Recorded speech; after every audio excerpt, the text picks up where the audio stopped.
Você tem dúvidas? Cuidado, hein, gente? A gente está praticamente aqui num pré-surto no Piauí. São milhares de casos já registrados, alguns óbitos, infelizmente, né? Aqui com a gente, doutora Jocely Oliveira, ela que é gastroenterologista e presidente aí da Sociedade de Gastroenterologia, tirando todas as nossas dúvidas. Você que tem dúvidas, você que é pai ou mãe, tem idosos de casa, né, doutora? Fica ligado na nossa conversa, que ainda dá tempo, ela tirando muitas dúvidas bacanas para você de casa. Olha só, doutora, quando a gente tem uma diarreia, é preciso usar remédios ou vai passar sozinho? Como é que a gente faz essa separação? A gente, às vezes, tem essa mania de se automedicar quando tem diarreia, né? Exatamente. Qual é a dica, então? A dica é não atrapalhar o seu organismo.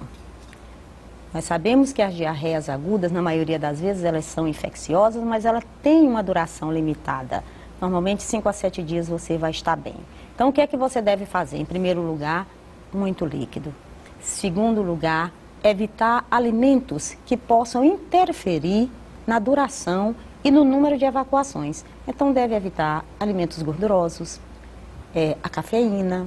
Você deve evitar aqueles alimentos que nós sabemos que tradicionalmente vão ainda agravar ainda mais. Então, refrigerante, sobretudo Coca-Cola. Você deve evitar também os alimentos industrializados, extremamente picantes, gordurosos.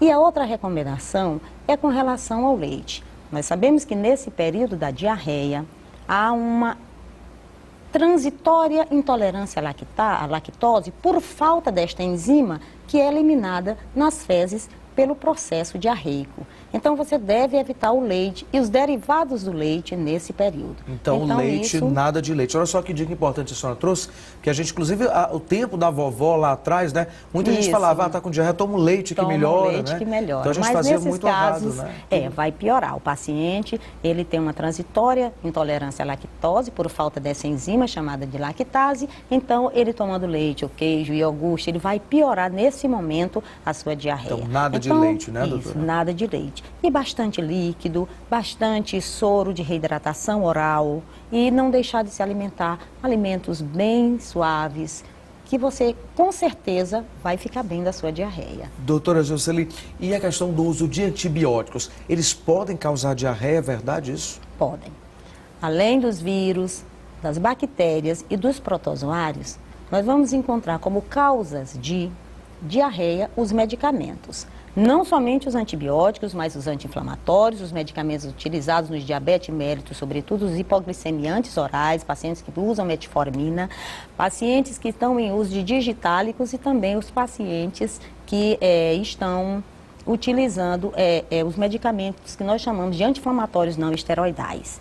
Então, os antibióticos, eles estão na linha de frente dos medicamentos, sobretudo aqueles que nós chamamos de quinolonas, as clindamicina, amoxicilina, as penicilinas, cefalosporinas, são antibióticos que vão alterar a flora intestinal e, alterando essa flora intestinal, vão levar a esse processo diarreico.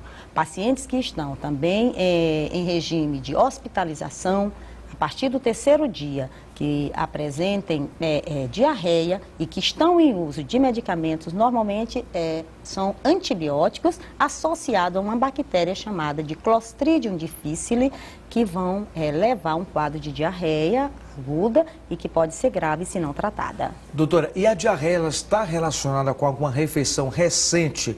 Ou eu posso, por exemplo, me alimentar hoje só, ter diarreia depois de amanhã por causa desse alimento que eu comi hoje? Ou isso não importa? Não, vai depender do alimento. Se você, além, como eu falei, dos medicamentos, os alimentos podem ser causas de diarreia.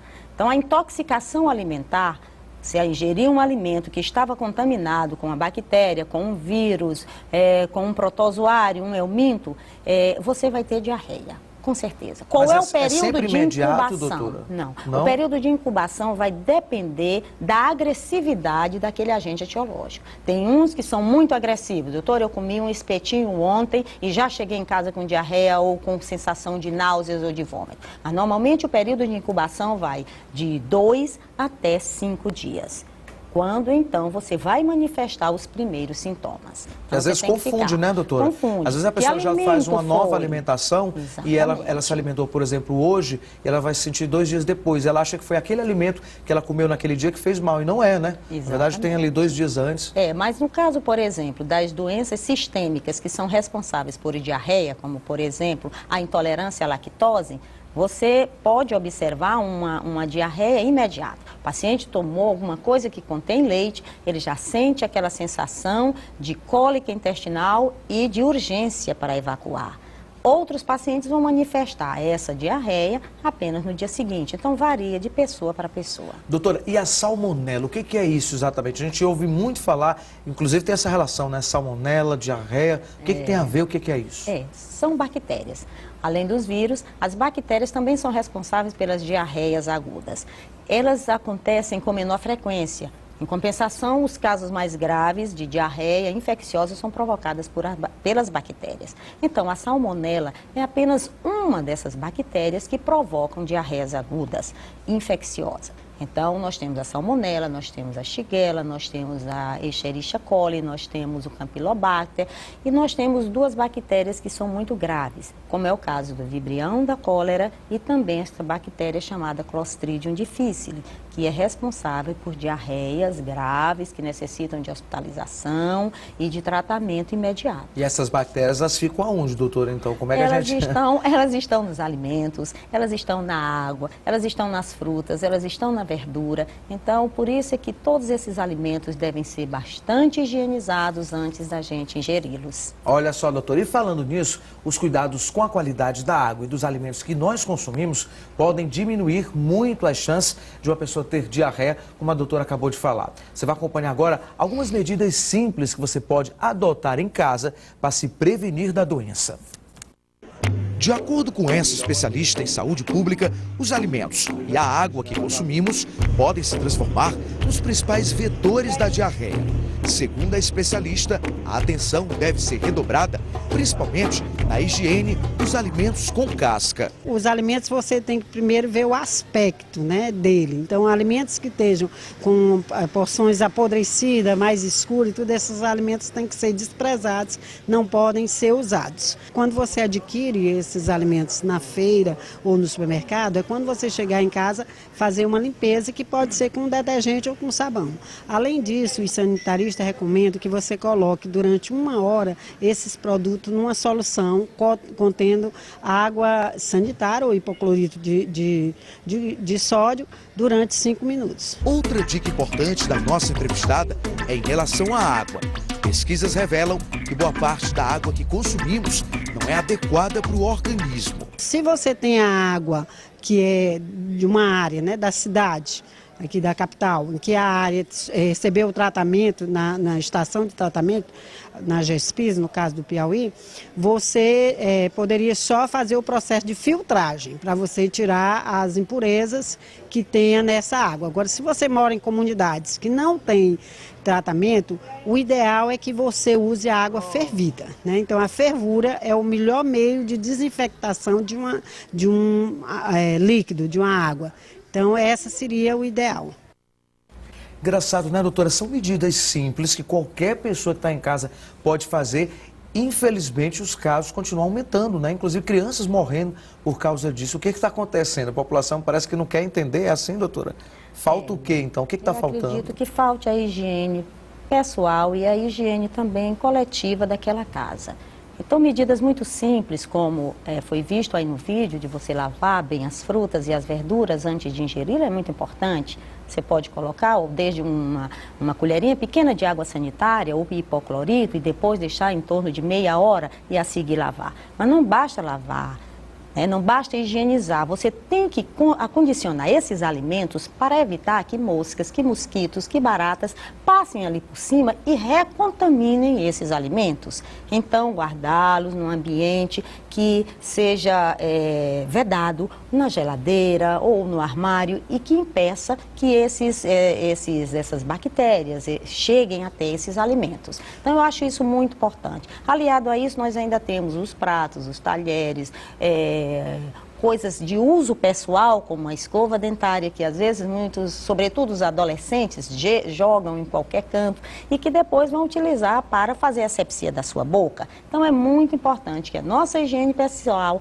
aliada à higiene da casa, coletiva, de todos que moram naquele ambiente, seja feito de modo eficaz. Doutora, e a senhora falou em relação às embalagens, e as embalagens que vão direto para a geladeira, a gente chega no supermercado, coloca ali dentro da geladeira diretamente, elas podem provocar doença? A gente, por exemplo, tem exemplos agora que eu já vi muita gente reclamando em relação aos ovos, né, da galinha. Eles são vendidos, estão vindo sujos do supermercado. Eles vêm ali naquela caixinha, mas estão sujos de fezes. Parece que quem está passando, vendendo, não está tão preocupado, né, com essa limpeza. Aquilo ali pode provocar bactéria, algum problema com a gente? Com certeza. Todos os alimentos que são provenientes de fora da nossa casa, quer seja supermercado ou qualquer outro lugar, antes de serem guardados na geladeira, eles têm que serem higienizados. Tem que ser lavados, você pode lavar até com água e sabão. Uma fruta que tem uma casca dura, como por exemplo a maçã, você pode utilizar isso, a água e o sabão, algumas verduras também,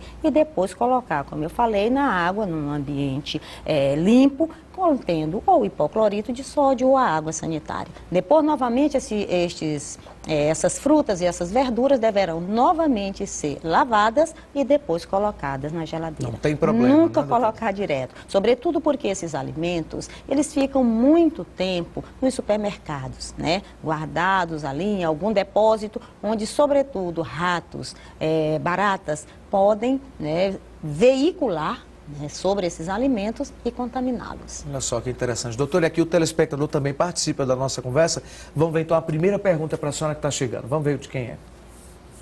Olha só, doutora, o que fazer se meus filhos ficarem com diarreia? A pergunta é da Francisca Ribeiro, do bairro Promorá. Um abraço aí para todo mundo do bairro Promorá. Então, doutora, é uma mãe, né, que está preocupada. Não sei se ela está passando por isso, mas o que a mãe deve fazer naquele exato momento, principalmente quando a criança ela é bem pequena, ali está nos primeiros dias, né, ou às vezes meses ou até anos de vida. O que faz? Então, a primeira coisa é o cuidado com a alimentação da criança. Uma alimentação leve, evitar o leite, como eu falei, e procurar assistência médica. A criança tem que ser muito bem avaliada e nós só vamos avaliar o grau de desidratação, né, se o médico tiver acesso a essa criança. Então você tem que ver a elasticidade da pele, o turgor dessa pele, se as mucosas, né, sobretudo a mucosa oral, estão secas, se essa criança apresenta algum grau de desidratação, para que essa mãe então seja orientada não só a utilizar o soro de reidratação oral, mas até em alguns casos mais graves, se houver algum sintoma de alarme, essa criança ser internada. Doutora, já a gente continua nossa conversa, vou pedir licença para a senhora. Deu só um recadinho para quem está em casa assistindo a gente nesse sábado aqui pela TV Cidade.